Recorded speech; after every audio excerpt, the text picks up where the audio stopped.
Hello ladies and gentlemen, how you doing? I'm going to be reviewing another movie for you today. I'm going outside of horror again, and I'm going to be looking at the 1985 action blockbuster Mad Max Beyond Thunderdome. Beyond Thunderdome is of course the third movie in the Mad Max franchise. It is written by George Miller and Terry Hayes and directed by George Miller and George Ogilvy.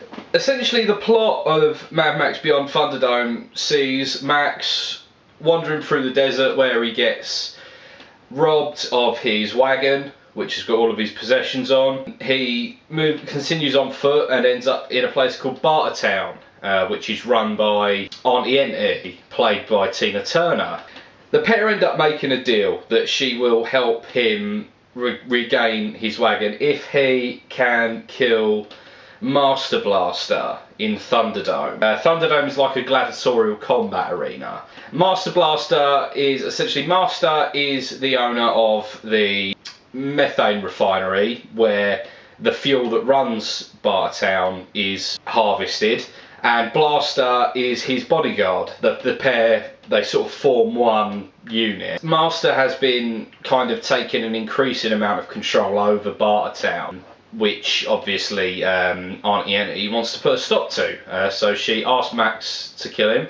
When he doesn't, and I won't spoil why, he ends up cast out into the desert, where he eventually happens upon an oasis where a tribe of lost children are living. And eventually, when they run out of supplies, they decide to head for Bartertown to try and solve their situation.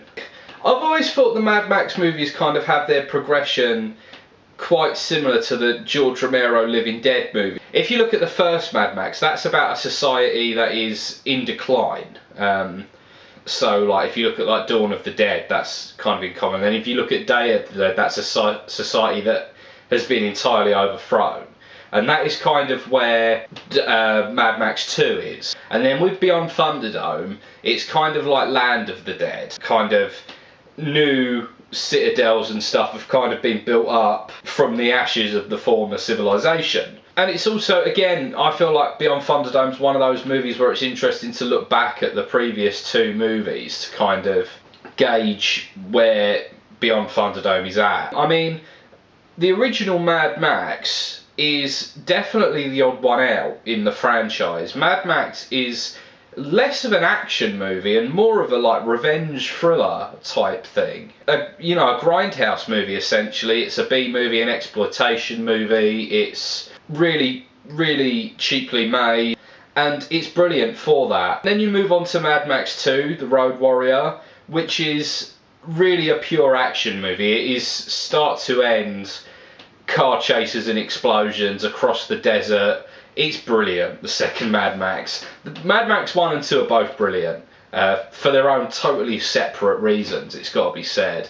And then you come to Thunderdome, and I've got to say, in a series that had kind of reinvented itself going from the first film to the second film, it's kind of sad to see that the third film didn't really do much to change the game, moving on from the second film. I mean the costumes kind of got a bit more elaborate and all of that sort of thing, as would be the case going on through all the Mad Max movies, but it didn't have like some of the really cool things about the Road Warrior. It didn't have the kind of viscera of the Road Warrior. Obviously, everyone remembers the famous scene with the boomerang in the Road Warrior where the one of the members of the Humongous Gang gets killed with the boomerang to the head and all that sort of thing.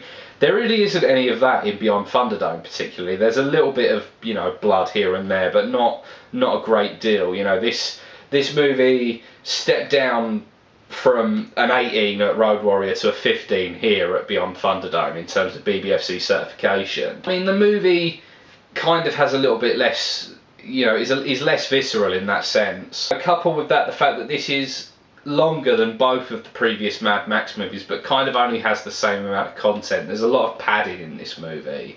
It's got to be said though, man, when Beyond Thunderdome hits high gear, it is superb. I mean, you take the fight scene between Max and Blaster in Thunderdome, that is beautifully staged. That is like an absolute ballet of intensity, that, you know, they're hitting each other with the weapons and all of that sort of shit. Great, really great. And then you move on to the end with the kind of chase scenes, obviously, you know, with the train and all of that sort of thing. The kind of jeopardy and all of that sort of thing in this movie really does work well. It's a good, solid action movie once it gets going with its action. There's no two ways about that. But as I say, my concern with the movie is that it doesn't move forward in a series that kind of, you know, when you look at the first Mad Max was definitely something new at the time that it came out. The second Mad Max was, you know, reinvented the wheel. From an artistic point of view,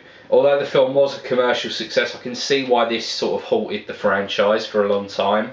I've got to say, overall, the other three Mad Max movies are pretty much tied for my favourite in the franchise. What I do know is that this is my least favourite, but Mad Max is one of my favourite franchises. I still think this movie is pretty good. Mad Max Beyond Thunderdome, I'm going to give a 7 out of 10. It is a movie that really should have and could have been a lot better than it is. Overall, you know, I definitely feel like they played it safe with this movie. They tried to kind of go for a real mainstream appeal. Like I say, overall, I don't feel like this movie really worked as well as it could have done. Thank you very much for watching, ladies and gentlemen. Please let me know your thoughts on Mad Max Beyond Thunderdome in the comments. If you check the description of this video, you will find a link to Ironcast, which is the podcast that I'm one of 3 co-hosts on. We put out an episode every week. It's all about music, different types of music. We cover everything. We've covered heavy metal, rock, rap, electronic, all sorts of different stuff. I'm probably drawing a blank on some styles that we've covered. I mean, we've, you know, done 70s. Or just go and see for yourself. It's a real, we try to cover all bases when it comes to music. But yeah, thank you very much for watching, ladies and gentlemen, and I'll see you with another review very soon, hopefully.